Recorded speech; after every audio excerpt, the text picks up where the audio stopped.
యేసై వచ్చిందే మరణాన్ని రుచి చూడటం కొరకు, ಮರಣಾన్ని ಜಯಿಸುವ ಕೊರಕು. ಯೇಸು ಕರ್ತನು ಈ ಲೋಕಕ್ಕೆ ಬಂದದ್ದೇ ಪ್ರಧಾನವಾದ ಉದ್ದೇಶ ಮರಣವನ್ನ ರುಚಿಸುವುದಕ್ಕೂ ಮರಣವನ್ನ ಜಯಿಸುವುದಕ್ಕೂ. ನಮಗೆ ಅರ್ಥమైందండి? ಅರ್ಥ ಆಗ್ತಿದೆಯಾ? చూడండి, ఎబ్రీ రాసిన పత్రిక, ಇಬ್ರಿಯರಿಗೆ ಬರೆದ ಪತ್ರಿಕೆಯನ್ನ ನಾವು ಗಮನಿಸೋಣ.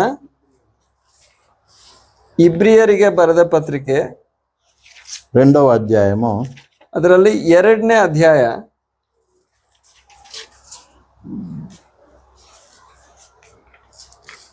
9వ ವಚనం, ಅದರಲ್ಲಿ 9ನೇ ವಾಕ್ಯ. ಇಬ್ರಿಯರಿಗೆ 2:9.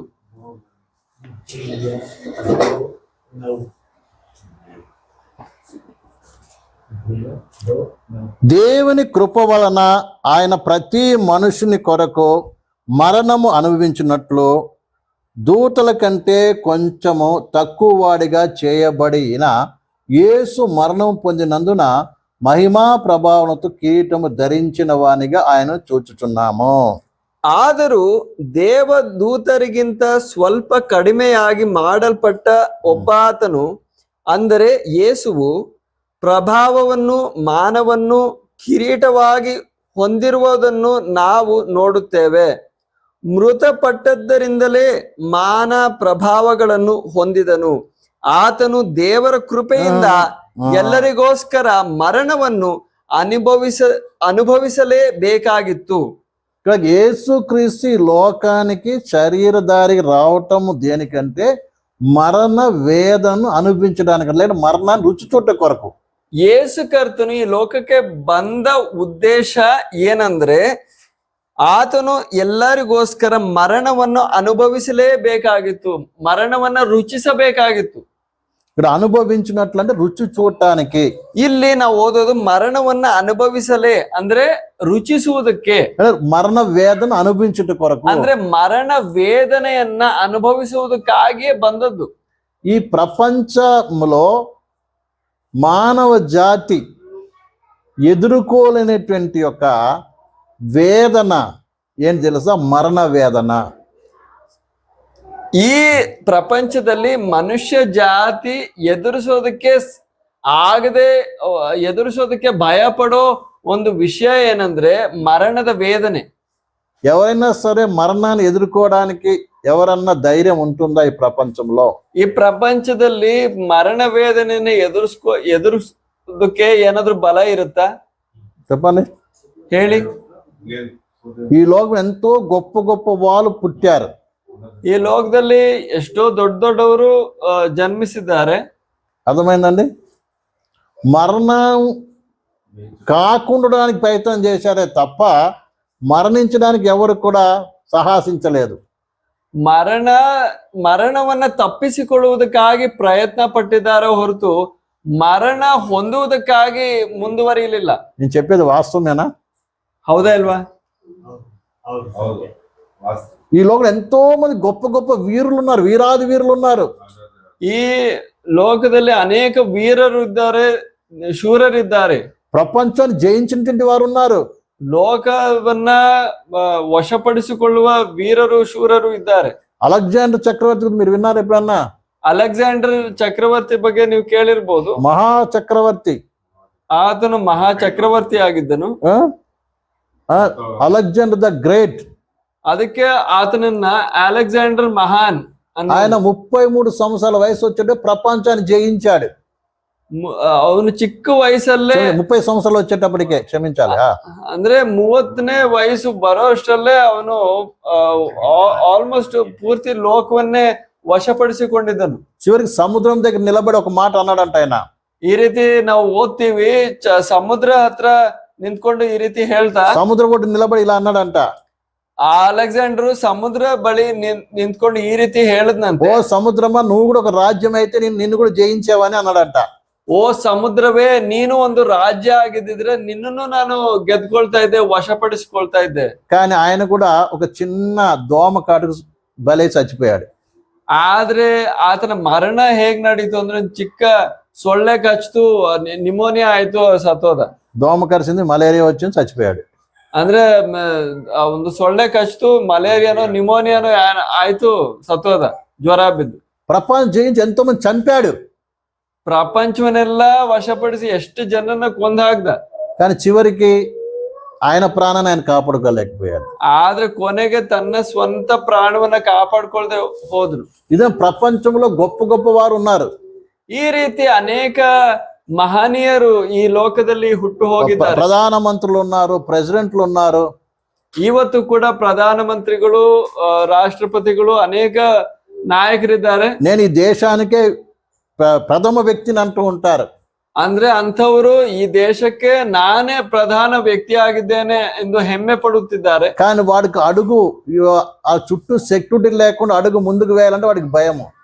ಆದ್ರೆ ಅವ್ರ ಸುತ್ತಲೂ ಇರೋ ಸೆಕ್ಯೂರಿಟಿ ಗಾರ್ಡ್ಗಳು ಇಲ್ಲದೆ ಇದ್ರೆ ಅವ್ರಿಗೆ ಮುಂದೆ ಹೆಜ್ಜೆ ಇಡೋದಕ್ಕೆ ಭಯ. మరణానికి భయపడినటువంటి వాడు, మరణాన్ని ఎదుర్కోవడానికి ధైర్యం కలిగిన వాడు ప్రపంచంలో ఎవరు లేరు. ಮರಣವನ್ನ ಭಯ ಪಡದೆ ಮರಣವನ್ನ ಎದುರಿಸೋದಕ್ಕೆ ಧೈರ್ಯ ಇರೋ ಯಾರು ಇಲ್ಲ. అందరూ కూడా పుట్టిన వాళ్ళందరూ కూడా ఈ లోకంలో ఎలా బ్రతకాలని ఆలోచించారు తప్ప ಈ ಲೋಕದಲ್ಲಿ ಹುಟ್ಟು ಇರೋರೆಲ್ಲರೂ ಕೂಡ ಈ ಲೋಕದಲ್ಲಿ ಹೇಗೆ ಬದುಕಬೇಕು ಎಂದು ಯೋಚಿಸಿದ್ರು ಹೊರತು ఈ లోకంలో మరణాన్ని ఎదుర్కోవడానికి, మరణ వేదన అనుభవించడానికి, మరణించడానికి వచ్చిన వ్యక్తి ఒక్కొక్కైన ప్రభువైన యేసుక్రీస్తు. ಈ ಲೋಕದಲ್ಲಿ ಮರಣವನ್ನ ರುಚಿಸಿ ಎದುರಿಸಿ ಮರಣವನ್ನ ಜಯಿಸುವುದಕ್ಕಾಗಿ ಬಂದದ್ದು ಯೇಸು ಕರ್ತನು ಮಾತ್ರ. నమ్మరు అర్థమైందండి? యేసు ప్రభు ఎందుకు పుట్టాడు ఈ లోకంలో శరీరం ధరించుకొని? ಈ ಲೋಕದಲ್ಲಿ ಯೇಸು ಕರ್ತನು ಶರೀರಧಾರಿಯಾಗಿ ಬಂದದ್ದು ಏನಕ್ಕಾಗಿ? ఎందుకు వచ్చాడు ఆయన? ಏನಕ್ಕಾಗಿ ಬಂದನು? మరణాన్ని ఎదుర్కోవడానికి, ಮರಣವನ್ನ ಎದುರಿಸುವುದಕ್ಕಾಗಿ, మరణ వేదన అనుభవించడానికి, ಮರಣ ವೇದನೆಯನ್ನು ಅನುಭವಿಸುವುದಕ್ಕಾಗಿಯೂ, అలాగే మరణాన్ని జయించడం కొరకు. ಅದಲ್ಲದೆ ಮರಣವನ್ನ ಜಯಿಸುವುದಕ್ಕಾಗಿಯೂ. అర్థమైందన్నమాట? ಅರ್ಥ ಆಗ್ತಿದ್ಯಾ? అందుకే ఆయన అనేక సార్లు స్వయంగా ఆయనే చెప్పాడు. ಅದಕ್ಕೆ ತಾನೇ ಅನೇಕ ಸಾರಿ ಹೇಳೋ ಮಾತು, మీ అందరి కొరకు ప్రాణం పెట్టడానికే వచ్చానన్నాడు ఆయన. ನಿಮ್ಮೆಲ್ಲರಿಗೋಸ್ಕರ ನಾನು ಪ್ರಾಣ ಕೊಡುವುದಕ್ಕಾಗಿ ಬಂದಿದ್ದೇನೆ. ఈ లోకంలో ఎవరన్నా ప్రాణం ఇవ్వటానికి, ఇతరుల కొరకు ప్రాణం ఇవ్వటానికి సిద్ధపడినటువంటి వారు ఉన్నారా? ಬೇರೆಯವ್ರಿಗೋಸ್ಕರ ಪ್ರಾಣ ಕೊಡೋದಕ್ಕೆ ಸಿದ್ಧಪಟ್ಟಿರೋರು ಯಾರಾದ್ರೂ ಇದ್ದಾರೆ? కావాలంటే తన ప్రాణాన్ని కాపాడడానికి ఇతర ప్రాణాలు బలిగా ఇచ్చినటువంటి వారు ఉన్నారు. ಅವರ ಸ್ವಂತ ಪ್ರಾಣ ಕಾಪಾಡ್ಕೊಳ್ಳೋಕೆ ಬೇರೆಯವರ ಪ್ರಾಣಗಳನ್ನ ಬಲಿಯಾಗಿ ಕೊಟ್ಟಿರೋರು ಇದ್ದಾರೆ. ಇದನ್ನ ಸೆಕ್ಯೂರಿಟಿ ఎందుకు పెట్టుకుంటున్నారు? ಈ ರೀತಿ ಸೆಕ್ಯೂರಿಟಿ ಗಾರ್ಡ್ಗಳು, ಏನಕ್ಕೆ ಇಟ್ಕೊಳ್ತಾರೆ? నా కొరకు మీరు సావండి, ಅಂದ್ರೆ ನನಗೋಸ್ಕರ ನೀವು ಸತ್ತೋಗಿ, నువ్వు ఉండాలి కానీ మేము సస్తాం అన్నట్టుగా. ಅಂದ್ರೆ ఈ సచ్చే వాళ్ళు కూడా మీ కొరకు మేము సస్తాం అన్నట్టుగా సిద్ధపడి ఉన్నారు. ಆ ಬೌನ್ಸರ್ಗಳು, ಸೆಕ್ಯೂರಿಟಿ ಗಾರ್ಡ್ಗಳು ಏನ್ ಮಾಡ್ತಾರೆ? ನಿಮ್ಗೋಸ್ಕರ ನಾವು ಸುತ್ತಲೂ ನಿಂತ್ಕೊಳ್ತೀವಿ, ನಾವು ಸಾಯ್ತೀವಿ ನಿಮ್ಮ ಸಂರಕ್ಷಣೆಗಾಗಿ. కాబట్టి ప్రభువైన యేసుక్రీస్తు ఒక్కడే ఎందుకు వచ్చాడంటే ఈ లోకానికి మరణాన్ని ఎదుర్కోవడానికి, మరణ వేదనను అనుభవించడానికి, మరణాన్ని జయించడం కొరకు. ಆದ್ರೆ ಮರಣವನ್ನ ರುಚಿಸುವುದಕ್ಕಾಗಿಯೂ ಎದುರಿಸುವುದಕ್ಕಾಗಿಯೂ ಅದನ್ನ ಜಯಿಸುವುದಕ್ಕಾಗಿಯೂ ಕರ್ತನಾದ ಯೇಸು ಕ್ರಿಸ್ತನು ಮಾತ್ರವೇ ಈ ಲೋಕದಲ್ಲಿ ಬಂದದ್ದು. అందుకే ఆ కల్వారి శిలువలో అంత భయంకర వేదన అనుభవించాడు ఆయన. ಅದಕ್ಕೆ ಕಲ್ವಾರಿಯ ಶಿಲುಬೆ ಮೇಲೆ ಅಷ್ಟು ಘೋರವಾದ ವೇದನೆಯನ್ನ ಕರ್ತನು ತಾಳಿದ್ದು. ఇంకొకటి ఆయనే స్వయముగా మరణానికి ఆహ్వానించాడు ఆయన. ಅದಲ್ಲದೆ ಆತನು ಸ್ವತಃ ಮರಣವನ್ನ ಆಹ್ವಾನಿಸಿದ ಆತನು. అంతే కదండి? ಹೌದಾ? ఆయన స్వయంగా ప్రాణాన్ని ఇచ్చాడు. ಅಂದ್ರೆ ಯೇಸು ಕರ್ತನು ಸ್ವೇಚ್ಛೆಯಾಗಿ ತನ್ನ ಪ್ರಾಣವನ್ನು ಕೊಟ್ಟನು, ಮರಣವನ್ನ ಆಹ್ವಾನ ಮಾಡಿದನು. ఆయనను ఎవరు చంపలేదు. ಯಾರು ಕೂಡ ಆತನನ್ನ ಕೊಲ್ಲುವುದಕ್ಕೆ ಸಾಧ್ಯವಲ್ಲ. ఆయనే ప్రాణం స్వయముగా పెట్టాడు. ಅದಕ್ಕೆ ಬದಲಿಗೆ ನಡೆದಿದ್ದೇನೆಂದ್ರೆ ಯೇಸು ಕರ್ತನು ತಾನೇ ಸ್ವೇಚ್ಛೆಯಾಗಿ ತನ್ನ ಪ್ರಾಣವನ್ನು ಅರ್ಪಣೆ ಮಾಡಿದ. ಆ ಸತ್ಯವು జరిగినటువంటి అజ్ఞానులు ಈ ಸತ್ಯವನ್ನ ಅರಿತುಕೊಳ್ಳದೇ ಇರುವ ಅಜ್ಞಾನಿಗಳು ఆ కల్వారి శిలువను చూసినప్పుడు, ఆ కల్వారియ శిలుబేను ನೋಡುವಾಗ, ఈయన ఎంత బలహీనో, ఎంత చేతకాని వాడో, అలా చచ్చిపోయాడేంటి అని వేదన చేస్తూ ఉంటారు. ಈತನು ಎಷ್ಟು ಬಲಹೀನನಾದ ಒಬ್ಬಾತನು, ಗತಿಗೆಟ್ಟವನು, ಇವನೇ ಹೇಗೆ ಈ ರೀತಿ ಸತ್ತೋದ, ಇವನ್ ಕತೆ ಹೇಗ್ ಮುಗೀತು. కానీ ఎవరైతే సిలువ మరణాన్ని అర్థం చేసుకున్నారో ಆದ್ರೆ ಯಾರೆಲ್ಲ ಆ ಶಿಲುಬೆ ಮರಣವನ್ನ ಚೆನ್ನಾಗಿ ಅರಿತುಕೊಳ್ಳುತ್ತಾರೋ, ఆ యేసుప్రభు మరణం యొక్క ఆ వెనుకున్నటువంటి యొక్క మర్మాన్ని గ్రహించారో ಆ ಶಿಲುಬೆ ಮರಣದ ಹಿಂದೆ ಇರುವ ಆ ಮರ್ಮವನ್ನ ಯಾರು ಗ್ರಹಿಸಿಕೊಳ್ಳುತ್ತಾರೋ వారు గొప్ప ధైర్యవంతులుగా ఉంటారు ఈ ప్రపంచంలో. ಅಂಥವರು ಈ ಪ್ರಪಂಚದಲ್ಲಿ ಧೈರ್ಯವಾಗಿರುತ್ತಾರೆ. ఏంటి వాళ్ళ ధైర్యం? ಅವರ ಧೈರ್ಯ ಏನು? నేను నమ్ముకున్నటువంటి నా ప్రభువు, ನಾನು ನಂಬಿದ ನನ್ನ ಕರ್ತನು, నేను ఏ ప్రభువులోకి అయితే నేను వచ్చానో ఆ ప్రభువు ನಾನು ಸೇರಿದಂತ ಈ ಕರ್ತನು మరణాన్ని జయించాడు కాబట్టి మరణವನ್ನೇ ಜಯಿಸಿದ ಆತನು. ಆದ್ದರಿಂದ ఆ మరణానికి నా మీద అధికారం లేదు. ಆ ಮರಣಕ್ಕೆ ನನ್ನ ಮೇಲೆ ಅಧಿಕಾರವಿಲ್ಲ. నమ్ముతున్నారండి? ಅರ್ಥ ಆಗ್ತಿದೆಯಾ? ఎవరైతే ప్రభువైన యేసుని విశ్వాసం ఉంచారో వారి మీద మరణానికి అధికారం లేదు. ಯಾರೆಲ್ಲ ಯೇಸು ಕರ್ತನ ಮೇಲೆ ನಂಬಿಕೆ ಇಟ್ಟಿದಾರೋ ಅಂಥವರ ಮೇಲೆ ಮರಣಕ್ಕೆ ಅಧಿಕಾರವಿಲ್ಲ. మరి అర్థమవుతుందండి? ಅರ್ಥ ಆಗ್ತಿದೆ. బాప్టిజం తగినప్పుడే చనిపోయినాం ఈ లోకాన్ని అని అర్థం. అందుకోసం ధైర్యం. ఏంటి ధైర్యం? ಧೈರ್ಯ ಏನಾಗಿದೆ? నా యేసు ప్రభు మరణాన్ని జయించాడు. ನನ್ನ ಯೇಸು ಕರ್ತನು ಮರಣವನ್ನೇ ಜಯಿಸಿದ್ದಾನೆ. ఆయన నేను నమ్ముకున్నాను కాబట్టి నా మీద మరణానికి అధికారం లేదు. ನಾನು ಆತನ್ನ ನಂಬಿರೋದ್ರಿಂದ ಮರಣಕ್ಕೆ ನನ್ನ ಮೇಲೆ ಅಧಿಕಾರವಿಲ್ಲ. నేను నిత్య జీవం పొందిన వ్యక్తిని, ನಾನು ನಿತ್ಯ ಜೀವವನ್ನು ಹೊಂದಿದವನಾಗಿದ್ದೇನೆ. కాబట్టి మరణానికి నేను ఏమాత్రం భయపడను. ಆದ ಕಾರಣ ನಾನು ಯಾವ ಕಾರಣಕ್ಕೂ ಮರಣವನ್ನ ಭಯಪಡುವುದಿಲ್ಲ. నాకు మరణం అంటే ఏంటి తెలుసా? ನನಗೆ ಮರಣವೇನು ಗೊತ್ತಾ? ఒక యేసుప్రభు నమ్ముకున్న విశ్వాసికి మరణం అంటే ఏంటి తెలుసా? ಯೇಸು ಕರ್ತನ ನಂಬಿರುವ ಒಬ್ಬ ವಿಶ್ವಾಸಿಗೆ ಮರಣ ಎಂಬುದು ಏನಂತ ఈ ಗೊತ್ತಾ? మట్టి శరీరాన్ని విడిచిపెట్టి, ಈ ಮಣ್ಣಿನ ಶರೀರವನ್ನು ಬಿಟ್ಟು, ఈ క్షీణించిపోయిన ఈ శరీరం విడిచిపెట్టి ಈ ಕ್ಷೀಣಿಸುವ ಶರೀರವನ್ನು ಬಿಟ್ಟು ఇంకొక శరీరం మహిమా శరీరాన్ని ధరించుకుంటాను. ಬೇರೊಂದು ಶರೀರವನ್ನ, ಮಹಿಮೆಯುಳ್ಳ ಶರೀರವನ್ನ ఇక్కడ ಧರಿಸಿಕೊಳ್ಳುತ್ತೇನೆ. నీ కళ్ళు మూసినట్లయితే ನಾನು ಕಣ್ಗಳು పరలోకమున కనులు తెరవబడతాది. ಪರಲೋಕದಲ್ಲಿ ನನ್ನ ಕಣ್ಗಳು ತೆರೆಯುತ್ತವೆ. ఇప్పుడు ఈ లోకాన్ని చూస్తుంటే నేను, ಈ ಲೋಕವನ್ನ ನೋಡ್ತಾ ಇರೋ ನಾನು, ఈ లోకంలో ఈ ప్రాణం నా శరీరం విడిచిపెడితే ಈ ಲೋಕದಲ್ಲಿರುವ ನನ್ನ ಪ್ರಾಣ ನನ್ನ ಶರೀರವನ್ನು ಬಿಟ್ಟು ಹೋಗುವಾಗ పరలోకాన్ని చూస్తాను, యేసయ్యను చూస్తాను. ನಾನು ಪರಲೋಕದಲ್ಲಿ ಏಸಪ್ಪನ ಮುಖವನ್ನು ನೋಡುತ್ತೇನೆ. కిందికి నరకానికి వెళ్ళను. ನಾನು ನರಕಕ್ಕೆ ಹೋಗುವುದಿಲ್ಲ. వింటున్నారండి? ಕೇಳ್ತಿದಾರ? మరణం అంటే విశ్వాసికి అర్థం ఏంటిదంటే, ಮರಣ ಅಂದ್ರೆ ವಿಶ್ವಾಸಿಗೆ ಏನ್ ಅರ್ಥ ಆಗುತ್ತೆ? నరకం నుంచి తప్పిపట్టం. ನರಕದಿಂದ ನಾವು ತಪ್ಪಿಸ್ಕೊಂಡಿದ್ದೇವೆ. అర్థమవుతుందండి? ಅರ್ಥ ಆಗ್ತಿದ್ಯಾ? దేని తప్పించబడ్డాం? ನಾವು ಯಾವ್ದ್ರಿಂದ ఈ ప్రాణము ఆత్మ నరకానికి వెళ్లకుండా ఎక్కడికి పరలోకం వెళ్తుంది. ನರಕಕ್ಕೆ ನಮ್ಮ ಆತ್ಮ ಪ್ರಾಣ ಗುರಿ ಆಗದೆ ನಮ್ಮ ಆತ್ಮ ಪ್ರಾಣ ಪರಲೋಕಕ್ಕೆ ಹೋಗ್ತಾ ಇದೆ. మరి అర్థమైందండి? ಅರ್ಥ ಆಗ್ತಿದೆ? నేను చెప్పుకున్నాను చూడు, ఈ శరీరం నుంచి ఏమవుతుంది? ప్రాణం ఆత్మ వేరైపోతుంది. ನಮ್ಮ ಶರೀರದಿಂದ ಏನಾಗುತ್ತೆ? ನಮ್ಮ ಆತ್ಮ ಪ್ರಾಣ ಬೇರೆ ಆಗುತ್ತೆ. ఈ శరీరాన్ని విడిచిపెట్టి మరొక ఆత్మసమైన శరీరం, అక్షయ శరీరం ధరించుకుంటాం మనం. ಈ ಶರೀರವನ್ನು ಬಿಟ್ಟು ನಾವು ಬೇರೆ ಒಂದು ಆಧ್ಯಾತ್ಮಿಕ ಶರೀರ, ಆತ್ಮ ಶರೀರವನ್ನ ಧರಿಸಿಕೊಳ್ಳುತ್ತೇವೆ. దానికి ఒక ఉదాహరణ, ಅದರ ಅರ್ಥ, ಅದಕ್ಕೊಂದು ಉದಾಹರಣೆ, అంటే రుజువు ఏంటిదంటే, ಅದಕ್ಕೆ ಒಂದು ಪ್ರಮಾಣ ಏನಂದ್ರೆ, వింటున్నారండి జాగ్రత్తగా? ಕೇಳ್ತಿದ್ದೀರಾ? దాని రుజువు ఏంటిదంటే, ಅದಕ್ಕೆ ರುಜುವಾದ ಏನಂದ್ರೆ, నేను నమ్మినటువంటి ప్రభువు ನಾನು ನಂಬುವ ಈ ಕರ್ತನು ఆ శిలువ మీద మరణించిన తర్వాత ಶಿಲುಬೆ ಮೇಲೆ ಮರಣಿಸಿದ ನಂತರ 3 దినాల తర్వాత 3 ದಿವಸಗಳ ನಂತರ తిరిగి లేచాడు. ఆయన ಆತನು ಮತ್ತೆ ಎದ್ದು ಬಂದನು. లేచాడు కదా? ಎದ್ದು ఆయన ಬಂದ. లేచాడు కాబట్టి నేను కూడా ఏమో లేస్తాను. ಆತನು ಎದ್ದನು, ನಾನು ಎದ್ದೇಳುತ್ತೇನೆ. అర్థమవుతుందండి? ఇది ప్రభు నమ్ముకున్న విశ్వాసం. ಇದೇ ಕರ್ತನನ್ನ ನಂಬಿರುವವರಿಗೆ ಇರುವ ನಂಬಿಕೆ. అందుకే ప్రభువైన యేసును విశ్వసించి మారుమనసు పొంది రక్షింపైన విశ్వాసి, ಆದ ಕಾರಣ ಯೇಸು ಕರ್ತನನ್ನ ನಂಬಿ ದೀಕ್ಷಾಸ್ನಾನ ಹೊಂದಿರುವ, ಮಾನಸಾಂತರ ಹೊಂದಿರುವ ಒಬ್ಬ ವಿಶ್ವಾಸಿ మరణానికి భయపడడు. ಮರಣವನ್ನ ಭಯಪಡುವುದಿಲ್ಲ. అర్థమవుతుందండి? ಅರ್ಥ ಆಗ್ತಿದ್ಯಾ? వింటున్నారా? మీకు ఎవరికైనా ఉందా మరణ భయం? ಇಲ್ಲ. లేదా ఇంకా సంతోషం అయితే నేల ಹೋಗಿ ఇది పోతారు. అది ఎదుర్కొనేటప్పుడు మీకు అనిపిస్తుంది అప్పుడు. హల్లెలూయా. అర్థమైందండి. అందుకే ఇక్కడ వాక్యం కూడా చెప్తుంది చూడండి. ಅದಕ್ಕೆ ವಾಕ್ಯದಲ್ಲಿ ఇదే ఎబ్బి రాసిన 2వ అధ్యాయము ಇಬ್ರಿಯರಿಗೆ 2ನೇ ಅಧ್ಯಾಯ 14 నుంచి చదవండి. 14 నుంచి చదువుదాం. 14ನೇ ಅಧ್ಯಾಯ ವಾಕ್ಯದಿಂದ ಓದೋಣ. ఎబ్బి రాసిన పత్రిక ಇಬ್ರಿಯರಿಗೆ 2వ అధ్యాయము 2ನೇ ಅಧ್ಯಾಯ 14-15 వచనాలు.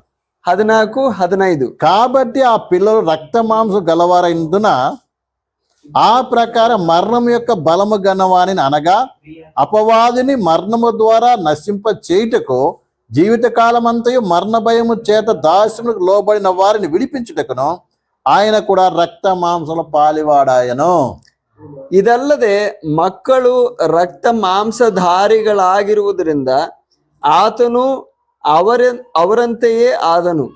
ತನ್ನ ಮರಣದಿಂದಲೇ ಮರಣಾಧಿಕಾರಿಯನ್ನು ಅಂದರೆ ಸೈತಾನನನ್ನು ಅಡಗಿಸಿ ಬಿಡುವುದಕ್ಕೂ ಮರಣ ಭಯದ ದೆಸೆಯಿಂದ ತಮ್ಮ ಜೀವಮಾನದಲ್ಲೆಲ್ಲ ದಾಸತ್ವದೊಳಗಿದ್ದವರನ್ನು ಬಿಡಿಸುವುದಕ್ಕೂ ಅವರಂತೆ ರಕ್ತ ಮಾಂಸಧಾರಿ ಆದನು. చూడండి, ఇక్కడ చదవని వాక్య భాగం ఏం చెప్తుందండి? ಇಲ್ಲಿ ಓದಿರುವ ಈ ವಾಕ್ಯ ಭಾಗ ಏನ್ ಹೇಳುತ್ತೆ? యేసుక్రీస్తు రక్త మాంసాల్లో రావడానికి గల కారణం ఏంటిదంటే తెలుసా? ಯೇಸು ಕರ್ತನು ರಕ್ತ ಮಾಂಸಧಾರಿಯಾಗಿ ಬಂದದ್ದರ ಕಾರಣ ಏನ್ ಗೊತ್ತಾ? అంటే మనుష్య రూపం ధరించుకొని ఈ లోకం రావడానికి గల కారణం ఏంటి తెలుసా? ಅಂದ್ರೆ ಈ ಲೋಕಕ್ಕೆ ಮನುಷ್ಯ ರೂಪಧಾರಿಯಾಗಿ ಬಂದದ್ರ ಕಾರಣ ಏನು? తన మరణము ద్వారా ತನ್ನ ಮರಣದ ಮೂಲಕ మరణ భయముతో ఉన్నటువంటి వారిని విడిపించుట కొరకంట. ಮರಣ ಭಯದ ದೆಸೆಯಿಂದ ತಮ್ಮ ಜೀವಮಾನದಲ್ಲೆಲ್ಲ ದಾಸತ್ವದೊಳಗಿದ್ದವರನ್ನು ಬಿಡಿಸುವುದಕ್ಕೆ. అర్థమండి? మరణ భయము చేత పీడింపబడుతున్న వారిని విడిపించుటకు యేసు ప్రభు మరణకరమైన శరీరంలోకి వచ్చాడు. ఆయన ಯಾರೆಲ್ಲ ಮರಣದ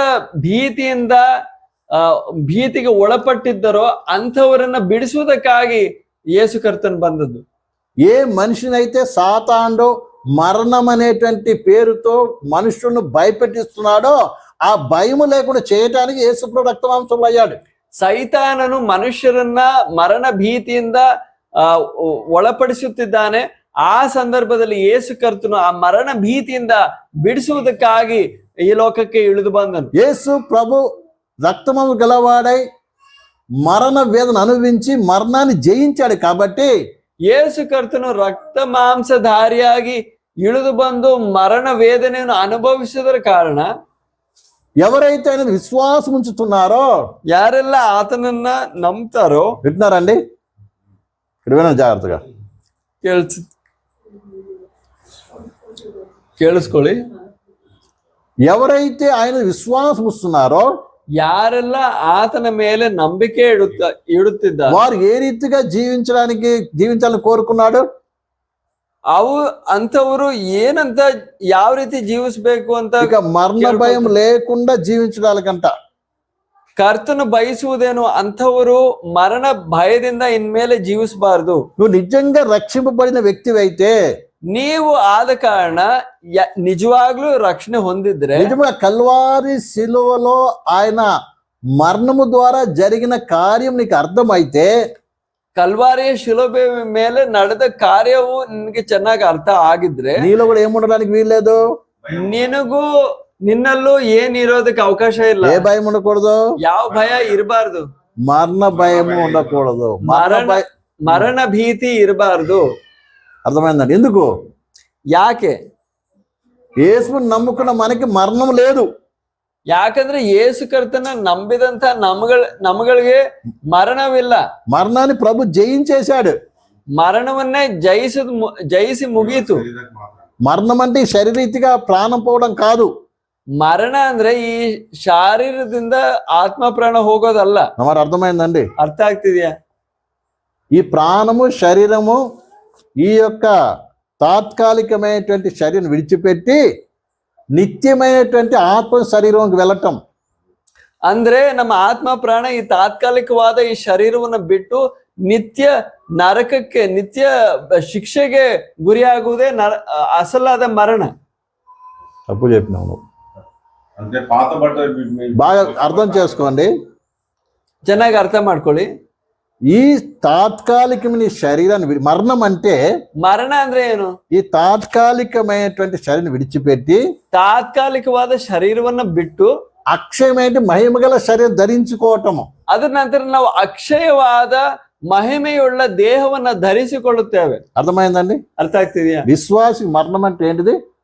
ವಿಶ್ವಾಸಿಯ ಮರಣದಲ್ಲಿ ನಡೆಯುವುದೇನು? ఈ శరీరం విడిచిపెట్టి ఇంకో శరీరం ధరించుకోవటం. ನಾವು ಈ ಶರೀರವನ್ನ ತೆಗೆದುಹಾಕಿ ನಾವು ಬೇರೊಂದು ಶರೀರವನ್ನ ಹಾಕೊಳ್ತಾ ಇದ್ದೀವಿ. ఇంకో విధిగా చెప్పాలంటే ಇನ್ನೊಂದು ರೀತಿಯಲ್ಲಿ ಹೇಳೋದಾದ್ರೆ ఈ ఇల్లు పాడైపోతుంది, ಈ ಮನೆ ಹಾಳಾಗ್ತಾ ಇದೆ, ఈ పాడైపోతే కూలిపోయే పరిస్థితి వచ్చింది ఇల్లు.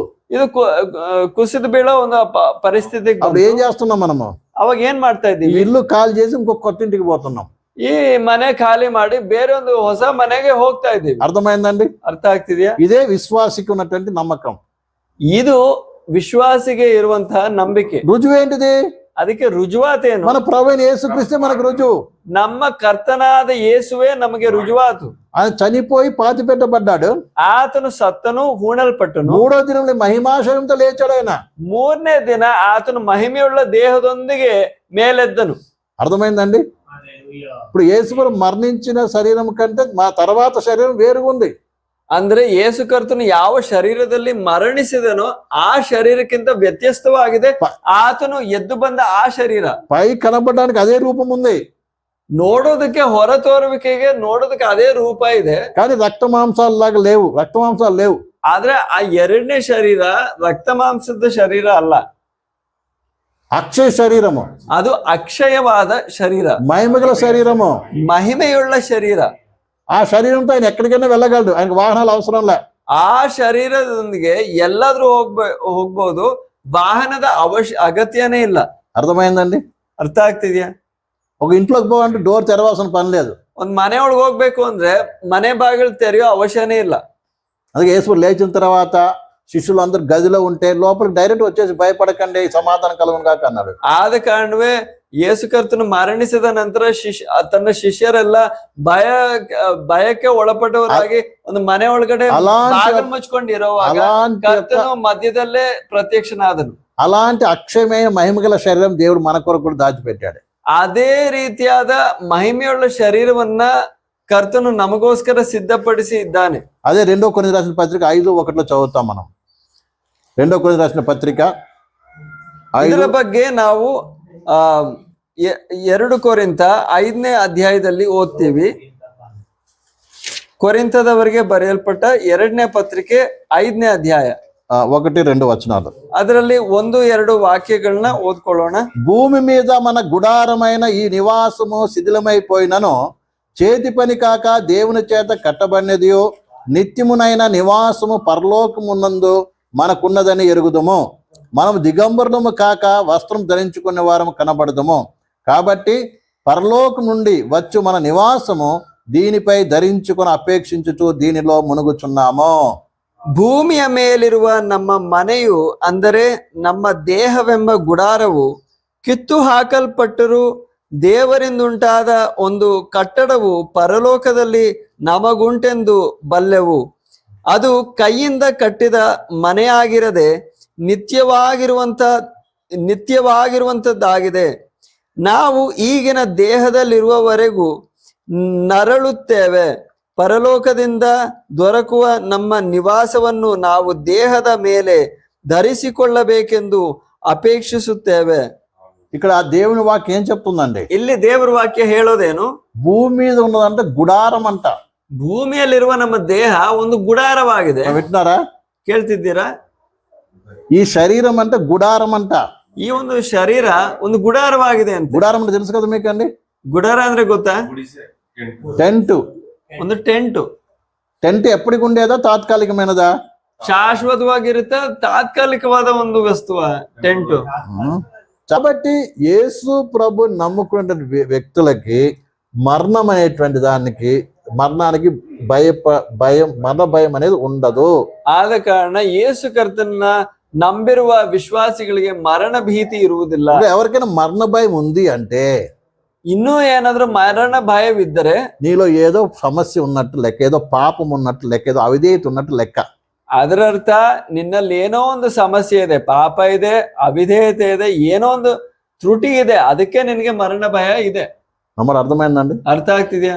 మరణ భయం లేని వాడిని ఎవరు ఏమీ చేయలేరు. ಮರಣ ಭಯ ಇಲ್ಲದೆ ಇರೋರ್ಗೆ ಏನು ಮಾಡೋಕ್ಕಾಗಲ್ಲ. ಯಾರು ఏమైనా చేస్తారండి? ಏನಾದ್ರೂ ಮಾಡೋಕ್ಕಾಗತ್ತಾ? ఏం చెప్తారు? ಏನ್ ಮಾಡ್ತಾರೆ? కాబట్టి యేసుక్రీస్తు ఆ కల్వారి శిలువ మొత్తం మరణించడం ద్వారా అర్థమైందండి, ఏదంటే మరణము ఓడిపోయింది.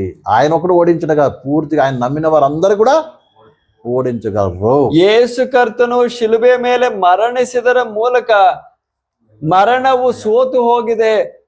ಆತನಿಗೋಸ್ಕರ ಮಾತ್ರವಲ್ಲ, ಯೇಸು ಕರ್ತನ ನಂಬಿರುವರೆಲ್ಲರಿಗೋಸ್ಕರ మరణ సోత ಹೋಗಿದೆ. కాబట్టి నమ్మిన వారికి ఏముంది? అది సిలువ.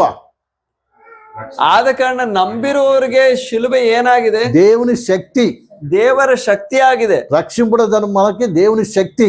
ರಕ್ಷಣೆ ಹೊಂದುವವರಾದ ನಮ್ಮಗಳಿಗೆ ಅದು ದೇವರ ಶಕ್ತಿ ಆಗಿದೆ. అందుకే ఆ వ్యక్తి సిలువను చూసుకుంటూ పరిగెత్తాడు అంతే. ಆದ ಕಾರಣ ಆ ವ್ಯಕ್ತಿ ಶಿಲುಬೆಯನ್ನು ನೋಡುತ್ತಾ ಮುಂದೆ ಓಡುತ್ತಿದ್ದಾನೆ. కుడివైపున చూడు, ఎడమవైపు చూడడు.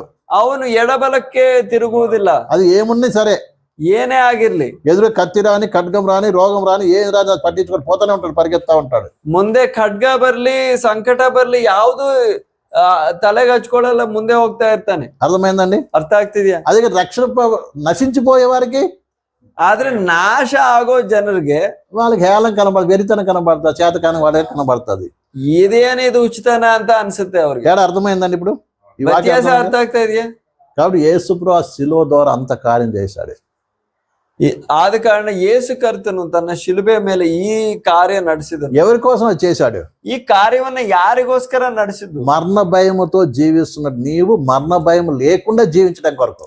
ಮರಣ ಭಯದ ದೆಸೆಯಿಂದ ದಾಸರಾಗಿದ್ದ ನಿಮ್ಗಳಿಗೆ ಬಿಡುಗಡೆ ಕೊಡೋದಕ್ಕಾಗಿ. అర్థమైందండి? రెండు మరణ వేదన కూడా లేదు, ఉండదు. ಅಂದ್ರೆ ಮರಣ ವೇದನೆಯೂ ಇರಲ್ಲ. ఒక విశ్వాసికి మరణ వేదన ఉండదు, మరణ భయం ఉండదు. ಒಬ್ಬ ವಿಶ್ವಾಸಿಗೆ ಮರಣ ಭಯವೂ ಇಲ್ಲ, ಮರಣ ವೇದನೆಯೂ ಇರುವುದಿಲ್ಲ. మరణ భయంకి మరణ వేదనకి తేడా తెలుసా? ಮರಣ ಭಯವು ಮರಣ ವೇದನೆಗೂ ವ್ಯತ್ಯಾಸ ಗೊತ್ತಾ? మరణమైన అయ్యో చచ్చిపోతానేమో అన్నటువంటి భయం ఉంటుంది. ಮರಣ ಭಯ ಅಂದ್ರೆ ಏನು? ಓ ನಾನು ಸತ್ತೋಗ್ತೀನೇನೋ వేదన ಅಂತ అంటే, ಭಯ. వేదన అంటే చనిపోయేటప్పుడు పడే వేదన. ಮರಣ ವೇದನೆ ಅಂದ್ರೆ ನೀನ್ ಸತ್ತು ಹೋಗುವಾಗ, ಸಾಯುವಾಗ ನೀನು ಅನುಭವಿಸುವ ಒಂದು మీరు ನೋವು. ఎంతమంది ఒక వ్యక్తి చనిపోవడం చూశారు? ನೀವ್ ಯಾರಾದ್ರೂ ಸತ್ತು ಹೋಗೋ ಒಬ್ಬ ವ್ಯಕ್ತಿಯನ್ನ ನೋಡಿದೀರಾ? మన బంధువులు ಅವ್ರು ಸಾಯೋ కావచ్చు, ప్రియులు ಒಂದು కావచ్చు, ಅವಸ್ಥೆಯಲ್ಲಿ. ఆ? ಬಂಧುಗಳು, ಸಂಬಂಧಿಕರು చనిపోయేటప్పుడు దగ్గరుండి ఎవరైనా చూసి ఉన్నారా? ಅವರು ಸಾಯೋವಾಗ ನೀವು ಹತ್ತಿರದಿಂದ ಅವರನ್ನ ನೋಡಕ್ ಆಗಿದೆಯಾ? ముఖ్యంగా అన్ని జనులు అయినటువంటి వారు ವಿಶೇಷವಾಗಿ ಅನ್ಯ ಜನಾಂಗದವರು చచ్చిపోయి చాలా బాధపడుతుంటారు. ಸಾಯೋವಾಗ ಅವರು ತುಂಬಾನೇ ಬಾಧೆ కొంతమంది ಪಡುತ್ತಿದ್ದಾರೆ. కొంతమంది భయపడుతూ ఉంటారు. ಕೆಲವರು ಭಯ ಪಡ್ತಿದ್ದ, అయ్యో వాళ్ళొచ్చి లాగుతున్నారు, వీళ్ళొచ్చి లాగుతున్నారు, భయపడుతూ ఉంటారు. ಅವರೇನೋ ಎಳಿತಾ ಇದ್ದಾರೆ, ಇವರೇ ಎಳಿತಾ ಇದ್ದಾರೆ ಅಂತ ಭಯ ಪಡ್ತಾರೆ. అయ్యో నేను చచ్చిపోతాను, డాక్టర్ దగ్గర తీసుకెళ్ళండి అని బతుకుంటా ఉంటారు. ನಾನ್ ಸತ್ತೋಗ್ತೀನಿ, ಡಾಕ್ಟರ್ ಹತ್ರ ತಗೊಂಡೋಗಿ ನನ್ನ ಅಂತ ಭಯ ಪಡ್ತೀನಿ. అయ్యో నేను ఎక్కడికో పోతున్నాను, భయంకర బాధగా ఉందనేది చెప్పేవారు ఉంటున్నారు. ನಾನೆಲ್ಲೋ ಹೋಗ್ತಾ ಇದ್ದೀನಿ, ತುಂಬಾ ಬಾಧೆ ಆಗಿದೆ ಅಂತ ಹೇಳೋರಿದ್ದಾರೆ. అర్థమైందండి? ಅರ್ಥ ಆಗ್ತಿದ್ಯಾ? అదే కొంతమంది పరిశుద్ధులు ఉన్నారు. ಆದ್ರೆ ಪರಿಶುದ್ಧರ అంటే యేసు నమ్ముకునే విశ్వాసం మనం చూస్తాం. ಅಂದ್ರೆ ಯೇಸು ಕರ್ತನ ನಂಬಿದ ವಿಶ್ವಾಸಿಗಳನ್ನ ನೋಡುವಾಗ కొంతమంది సాక్ష్యాన్ని నేను విన్నాను. ಅಂತವರ ಸಾಕ್ಷಿಗಳನ್ನ ನಾನು ಕೇಳಿದೀನಿ. వాళ్ళు తమ మరణ దినం అనేటువంటిది వాళ్ళు ఎరిగిన వారుగా ఉంటున్నారు. ಅವರ ಮರಣದ ದಿನವನ್ನ ಚೆನ್ನಾಗಿ ಅರ್ಥ ಮಾಡ್ಕೊಂಡಿರೋರಾಗಿದ್ದಾರೆ. నేను పలానా రోజు వెళ్ళిపోతాను దేవుని దగ్గరికి, ನಾನು ಬರೋ ಈ ದಿನದಲ್ಲಿ ನಾನು ಹೊಂಟೋಗ್ತೀನಿ, రండి అని అందరిని పిలిపించుకుంటారు. వాళ్ళ కూతుర్ని, కొడుకులు, మనములు అల్లరి కూర్చోబెట్టుకుంటారు దగ్గర. ಆಗ ಅವ್ರಿಗೆ ಮೊದ್ಲೇ ಗೊತ್ತು ಈ ದಿನದಲ್ಲಿ ನಾನು ಸತ್ತೋಗ್ತೀನಿ ಅಂತ. ಅದಕ್ಕಿಂತ ಮುಂಚೆ ಎಲ್ರನ್ನು ಸಂಬಂಧಿಕರನ್ನೆಲ್ಲ ಕರ್ಕೊಂಡು ಕೂರಿಸ್ತಾರೆ. వాళ్ళకి భయం లేదు, వేదన ఏమి, దుఃఖం లేదు. ಅವ್ರಿಗೇನ್ ಭಯ ಇಲ್ಲ, ದುಃಖ ಇಲ್ಲ, ವೇದನೆ ಇಲ್ಲ, సంతోషంతో ఉంటున్నారు.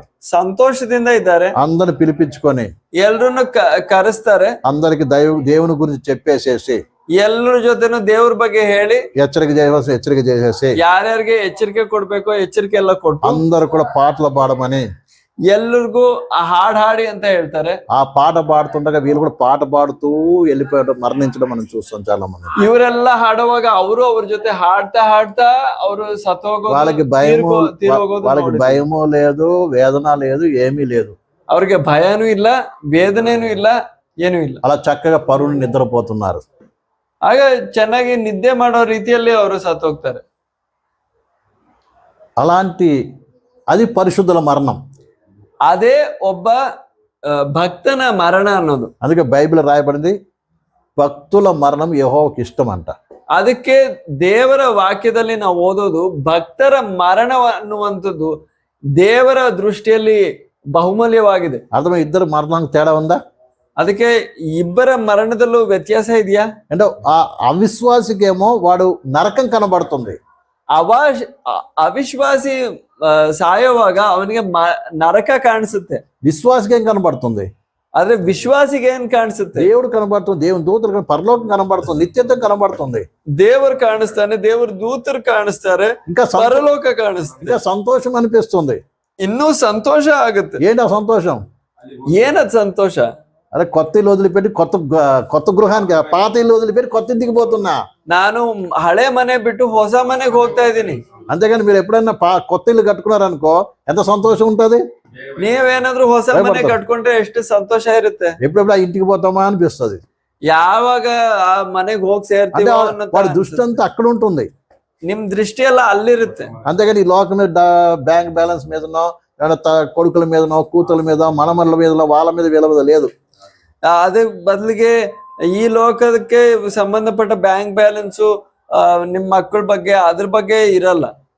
అంతే. అదే కాకుండా నేను దేవుడు చెప్పినట్టు ఈ లోకంలో జీవించాను, ఆయన చెప్పిన పని ముగిపోయింది, ప్రభు నన్ను రమ్మంటున్నాను, వెళ్తున్నానని వెళ్ళిపోతారు అంతే. ಅದಲ್ದೆ ಒಂದು ಒಳ್ಳೆ ತೃಪ್ತಿ, ಒಂದು ಒಳ್ಳೆ ಧೈರ್ಯ ಇರುತ್ತೆ. ದೇವ್ರು ಕೊಟ್ಟ ಕೆಲಸ ನಾನು ಮಾಡಿ ಮುಗಿಸಿದ್ದೀನಿ, ಈಗ ನಾನು ಹೋಗ್ತಾ ಇದ್ದೀನಿ. అలాంటి జీవితాన్ని ఈ లోకల్ గడపడం కొరకే ప్రభు యేసు క్రీస్తు ఆ మరణాన్ని ఎదుర్కొన్నాడు, ఆ మరణ రుచి చూచాడు, ఆ మరణించాడు, మరణాన్ని జయించి లేచాడు. ಈ ರೀತಿಯಾದ ಒಂದು ಜೀವನ ನೀವು ನಾನು ನಡೆಸಬೇಕು ಅನ್ನೋ ಉದ್ದೇಶದಿಂದಲೇ ಯೇಸು ಕರ್ತನು ನಮಗೋಸ್ಕರ ಮರಣವನ್ನ ರುಚಿಸಿ ಎದುರಿಸಿ ಆ ಮರಣವನ್ನ ಜಯಿಸಿದನು. అదే సిలువను కూర్చిన వార్తలో ఉన్న శక్తి, ಅದೇ ಶಿಲುಬೆಯ ಸಂದೇಶದ ಮೂಲಕ ಇರುವ ಒಂದು ಶಕ್ತಿ. హల్లెలూయా, హల్లెలూయా. ఇంకొక వాక్యం చదువుకొని మనం ముగించుకుందాం. ಇನ್ನೊಂದು ವಾಕ್ಯ ಭಾಗವನ್ನು ಓದಿ ನಾವು ಮುಕ್ತಾಯಪಡಿಸೋಣ. లూకా సువార్త, ಲೂಕನು ಬರೆದ ಸುವಾರ್ತೆ 1వ అధ్యాయము 1ನೇ ಅಧ್ಯಾಯ. ఇదంతా కలిసి ఉంది. లాస్ట్ వచనం చదవండి. 65 75. 75 లూకా సువార్త 1వ అధ్యాయం 75వ వచనం.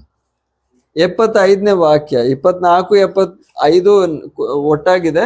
ಲೂಕ 1 74 75 లాస్ట్ లో మనము శత్రువుల చేతి నుండి విడిపింపబడి మన జీవిత కాలమంతా నిర్భయులమై ఆయన సన్నిధిన పరిశుద్ధముగా నీతిగా ఆయన సేవింపను అనుగ్రహించుటకు ಈ రక్షణ కలగ చేసెను. ಹೀಗೆ ನಾವು ನಮ್ಮ ವೈರಿಗಳ ಕೈಯಿಂದ ಬಿಡುಗಡೆ ಹೊಂದಿ ಭಯವಿಲ್ಲದವರಾಗಿದ್ದು ನಮ್ಮ ಜೀವಮಾನದಲ್ಲೆಲ್ಲ ನಿರ್ಮಲ ಚಿತ್ತದಿಂದಲೂ ನೀತಿಯಿಂದಲೂ ತನ್ನ ಸನ್ನಿಧಿಯಲ್ಲಿ ಸೇವೆ ಮಾಡುವಂತೆ ನಮಗೆ ಅನುಕೂಲ ಮಾಡಿದ್ದಾನೆ. ఇక్కడ దేవుడు మనకి ఎందుకు రక్షణ కలగజేశాడంట? ಇಲ್ಲಿ ದೇವರು ನಮಗೆ ರಕ್ಷಣೆ ಕೊಟ್ಟಿದ್ದು ಯಾಕೆ ಅಂತ ಬರೆದಿದೆ. మన జీవిత కాలం అంతా నిర్భయులుగా జీవించడం కొరకంట. ನಮ್ಮ ಜೀವಮಾನದಲ್ಲೆಲ್ಲ ನಿರ್ಭಯವಾಗಿ ಇರುವುದಕ್ಕಾಗಿ. నమ్మరు అర్థమైందండి? ಅರ್ಥ ಆಗ್ತಾ ಇದೆಯಾ? ఎందుకు మనకు రక్షణ కలగజేశాడు? ನಮಗೆ ರಕ್ಷಣೆಯನ್ನ ಅನುಗ್ರಹಿಸಿದ್ದು ಏನಕ್ಕೋಸ್ಕರ? జీవిత కాలం అంతా మరణ భయం లేకుండా ఈ లోకంలో జీవించడం కొరకంట. ನಾವು ಈ ಲೋಕದಲ್ಲಿ ಜೀವಿಸುವ ಕಾಲವೆಲ್ಲ ಮರಣ ಭಯ ಇಲ್ಲದೆ ಜೀವಿಸೋದಕ್ಕೆ. అర్థమైందండి? ಅರ್ಥ ಆಗ್ತಿದ್ಯಾ? ఒక నిజమైన విశ్వాసి ఎవరు? ಒಬ್ಬ ನಿಜವಾದ ವಿಶ್ವಾಸಿ ಯಾರು? మరణ భయం లేకుండా ధైర్యముగా ప్రభు కొరకు పరిశుద్ధముగా పవిత్రంగా జీవించే వ్యక్తి. ಯಾರು ಮರಣ ಭಯವಿಲ್ಲದೆ ಧೈರ್ಯವಾಗಿ ಪರಿಶುದ್ಧವಾಗಿ ದೇವ್ರಿಗೋಸ್ಕರ ಜೀವಿಸ್ತಾರೋ ಅವರು. అందుకే నేను రక్షించాడు ప్రభు. ಆ ಒಂದು ಉದ್ದೇಶದಿಂದ ದೇವರು ನಿಮ್ಮನ್ನ ರಕ್ಷಣೆ ಮಾಡಿದ್ದು. అర్థమైందండి? ಅರ್ಥ ಆಗ್ತಿದ್ಯಾ? కాబట్టి ఈ విషయాలు మనసులో పెట్టుకొని ಆದ ಕಾರಣ ಈ ವಿಷಯವನ್ನ ಮನಸ್ಸಲ್ಲಿ ಇಟ್ಕೊಂಡು ఇట్టి ఒక గొప్ప ఆశీర్వాదం, ఇదే ఆశీర్వాదం అంటే ಇದೇ ಶ್ರೇಷ್ಠವಾದ ಆಶೀರ್ವಾದ. హల్లెలూయా, ಹಲ್ಲೆಲೂಯಾ. ఇదేంటి ఆశీర్వాదము? ಆಶೀರ್ವಾದ ಅಂದ್ರೆ ಇದೆ. ఈ ఆశీర్వాదం ప్రపంచంలో ఎవరికి ఉంది? ಈ ಆಶೀರ್ವಾದ ಈ ಪ್ರಪಂಚದಲ್ಲಿ ఈ ಯಾರಿಗಿದೆ? ధైర్యం ఎవరికి ఉంది? ಈ ಧೈರ್ಯ ಯಾರಿಗಿದೆ చెప్పండి. ಹೇಳಿ. ಯಾರು ನಂಬ್ತಾರೋ ಯಾರು ರಕ್ಷಣೆ కోటీశ్వరికి ఉందా? ಕೋಟ್ಯಾಧಿಪತಿಗಳಿಗಿವ್ಯಾ? ఆ? ప్రధానమంత్రి గారికి ఉందా? ಪ್ರಧಾನಿ ಮಂತ್ರಿಗಳಿವ್ಯಾ? చెప్పండి. ಇಲ್ಲ ಅವ್ರಿಗೆಲ್ಲ ಸೆಕ್ಯೂರಿಟಿ ఆ? లేకుంటే ఎవరైనా ఏం పేరు ఆయన పేరు? అంబానీకి ఉందా? ಅಂಬಾನಿ. ಕಾಟಾಗಿರಿ ఆ? అంబానీకి ఉందా? అదానికి ఉందా? లేదుగా. మరి వాళ్ళకంటే మనం గొప్పవాళ్ళమా, వాళ్ళు గొప్పవాళ్ళా? ಮಹಿಮೆ ಗೊತ್ತು. ಹಾಗಿದ್ರೆ ಅಂಬಾನಿ, ಅದಾನಿ ಇವ್ರಿಗೆಲ್ಲ ಇದಿದ್ಯಾ? వాళ్ళకి ఏదైనా ఉంటే ఇక్కడే ఉంటుంది, అది వదిలిపెట్టి ఎక్కడికి పోతారో వాళ్ళకే తెలియదు. ಅವ್ರಿಗೇನಾದ್ರು ಇದ್ರೆ ಅದನ್ನೆಲ್ಲ ಬಿಟ್ಟು ಹೋಗ್ತಾರೆ. ಅವ್ರು ಎಲ್ಲಿ ಹೋಗ್ತಾರೆ ಅವ್ರಿಗೆ ಗೊತ್ತಿಲ್ಲ. కానీ మనకి ఏమి లేకపోయినా మనం ఎక్కడికి వెళ్తామో వాళ్ళకంటే గొప్ప ఐశ్వర్యవంతులుగా మనం ఉండబోతున్నాం. ಆದ್ರೆ ಅವ್ರಿಗೆ ಇರೋದು ಏನು ನಮ್ಗಿಲ್ದೇ ಇದ್ರು ನಾವು ಅದಕ್ಕಿಂತ ಶ್ರೇಷ್ಠವಾದ ಒಂದು ಸ್ಥಳಕ್ಕೆ ಹೋಗ್ತೇವೆ. ఇదన్నీ ఎలా దొరికింది మనకి? ధన్యత ఎలా దొరికింది? ಇದೆಲ್ಲ ಈ ಒಂದು ಶ್ರೇಷ್ಠತೆ ನಮಗೆ ಹೇಗೆ ದೊರೆಯಿತು? దేని బట్టి దొరికింది ఇవన్నీ? ಯಾವುದರ ನಿಮಿತ್ತವಾಗಿ ದೊರಕಿದೆ?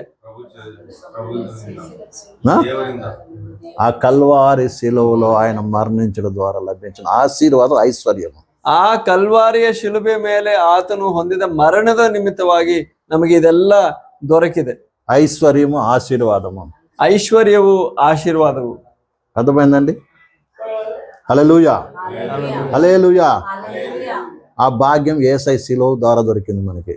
ಆ ಭಾಗ್ಯ ಯೇಸು ಕರ್ತನ ಶಿಲುಬೆ ಮೂಲಕ ದೊರಕಿದೆ. అందుకే ఆయన బల దగ్గరికి వస్తున్నప్పుడు, ಆದ ಕಾರಣ ಆತನ ಮೇಜನನ್ನು ನಾವು ఆ ಸಮೀಪಿಸುವಾಗ, రొట్టె మించుకొని తింటున్నప్పుడు, ఆ రొట్టెని ఇరుస్తున్నప్పుడు, ನಾವು ಆ ರೊಟ್ಟಿಯನ್ನ ಮುರಿಯುವಾಗ, ప్రభా నేను ఒకప్పుడు పాపిని, ಕರ್ತನೇ ನಾನೊಬ್ಬ ಪಾಪಿ ಆಗಿದ್ದೇನೆ, నేను మరణానికి నరకానికి వెళ్ళాల్సిన వాడిని, ನಾನು ನರಕಕ್ಕೆ ಗುರಿಯಾಗಿದ್ದೆ, ఏ మాత్రము ఈ బల్ల దగ్గరికి నాకు అర్హత లేదు, ಯಾವ ರೀತಿಯಲ್ಲೂ ನನಗೆ ಈ ಮೇಜಿನಲ್ಲಿ ಪಾಲ್ಗೊಳ್ಳುವುದಕ್ಕೆ ಅರ್ಹತೆ ಇಲ್ಲ. కానీ నాకు బదులుగా నీవు నలగొట్టుకొని, ಆದರೆ ನನಗೋಸ್ಕರ ನೀನು ನಿನ್ನನ್ನ ಜಜ್ಜಲ್ ಪಡುವುದಕ್ಕೆ ಒಪ್ಪಿಸಿಕೊಟ್ಟೆ. ఎంత గొప్ప ఆశీర్వాదాన్ని, ఐశ్వర్యాన్ని అనుగ్రహించావు ప్రభువా. ಎಷ್ಟು ದೊಡ್ಡ ಆಶೀರ್ವಾದವನ್ನು ಅನುಗ್ರಹಿಸಿದ್ದಿ అని కృతజ్ఞతతో, ಎಂಬ ಒಂದು ಕೃತಜ್ಞತೆಯುಳ್ಳ ಮನಸ್ಸೊಂದಿಗೆ, కన్నీటితో, ಕಣ್ಣೀರೊಂದಿಗೆ, ప్రభా నీ కొరకు నేను జీవించడానికి సహాయం చేయి, ನಿನಗೋಸ್ಕರ ನಾನು ಜೀವಿಸುವುದಕ್ಕೆ ಸಹಾಯ ಮಾಡು, నా పట్ల చూపిన ప్రేమను ఇతరులకు చూపించడానికి సహాయం చేయి, ನನಗೆ ನೀ ತೋರಿಸಿದಂತ ಪ್ರೀತಿಯನ್ನ ಬೇರೆಯವ್ರಿಗೂ ತೋರಿಸುವುದಕ್ಕೆ ಸಹಾಯ ಮಾಡು, నా ద్వారా నువ్వు ప్రత్యక్షపరచబడాలి ప్రభువా ನನ್ನ ಮೂಲಕ ನೀನು ಪ್ರಕಟವಾಗಬೇಕು ಕರ್ತನೆ అని పశ్చాత్తాపంతో విరిగి నలిగే మనస్సుతో ఆ బల్ల దగ్గరికి వద్దాం. ಆ ರೀತಿಯಾದ ಪಶ್ಚಾತ್ತಾಪ ಮುರಿದಿರುವ ಒಂದು ಮನಸ್ಸೊಂದಿಗೆ ನಾವು ಕರ್ತನ ಮೇಜಿನ ಬಳಿ ಬರೋಣ. ఆ ద్రాక్షరసం పుచ్చుకుంటున్నప్పుడు, ಆ ದ್ರಾಕ್ಷಾರಸವನ್ನು ಸೇವಿಸುವಾಗ, ప్రభా నా కొరకు నీ కర్తనే, యొక్క శరీరం ఒక్క చుక్క రక్తం నాకు చిందించావు నాయన, ಕರ್ತನೆ ಒಂದು ಹನಿ ರಕ್ತ ಬಿಡದೆ ನನಗೋಸ್ಕರ ರಕ್ತ నీ ಸುರಿಸಿದಿ, రక్తం ద్వారా నాకు విమోచన కలగజేసిన వందనాలు ప్రభా ನಿನ್ನ ರಕ್ತದ ಮೂಲಕ ನನಗೆ ವಿಮೋಚನೆ ಅನುಗ್ರಹಿಸಿದ್ದಿ, ಸ್ತೋತ್ರ అని కృతజ్ఞతతోనూ ಆ ಕೃತಜ್ಞತೆಯೊಂದಿಗೆ అందులో పాలు పొందాం. ಅದರಲ್ಲಿ ಪಾಲ್ಗೊಳ್ಳೋಣ. దేవుడి వాక్యం దీవించును గాక. ಈ ಸಂದೇಶದ ಮೂಲಕ ನಿಮ್ಮೆಲ್ಲರನ್ನು ಆಶೀರ್ವದಿಸೋಣ. కళ్ళు మూసుకొని ప్రార్థన చేసుకుందాం. ಪ್ರಾರ್ಥನೆ ಮಾಡೋಣ.